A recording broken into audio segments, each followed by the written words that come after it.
with Mortal Kombat,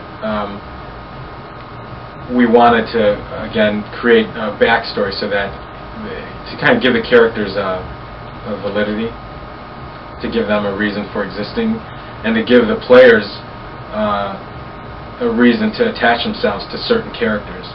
Liu Kang is our traditional noble, Shaolin monk. He of all the characters had the noblest cause for being involved in the whole mess. Shang Tsung was initially inspired by sort of all the wise old men you see from the old martial arts movies, with the long, thick white eyebrows and the long white beards.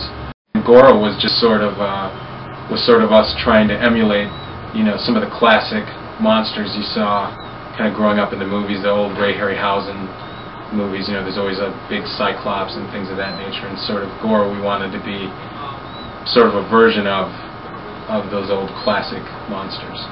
Initially we included the ninjas in Mortal Kombat because ninjas, again, in martial arts are such a popular staple in that whole genre, and we wanted to include ninjas, and we wanted something different about them, something a little bit supernatural, and we also wanted to add some color to their costumes, because I think typically ninjas dress in black so that you can't see them, and our ninjas, got the bright blue and we've got the bright yellow on them, and that was just sort of to add some color to the character.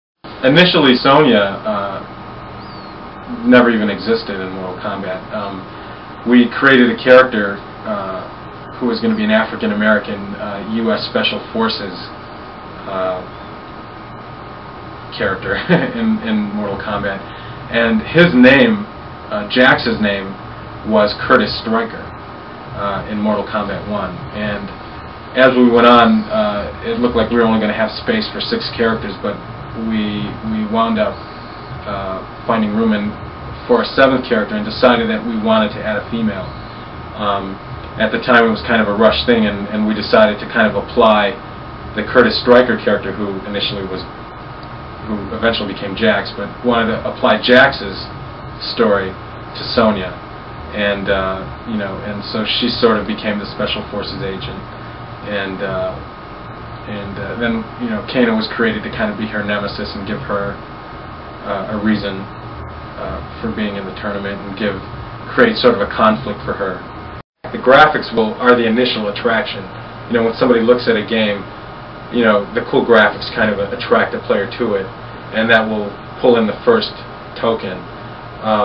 And then it's, I think, after they play it a few times and they realize, hey, this feels good and it's fun to play, that's what keeps them coming back. And that's what I think has made Mortal Kombat last so long, is just that it's the combination of good gameplay and good graphics.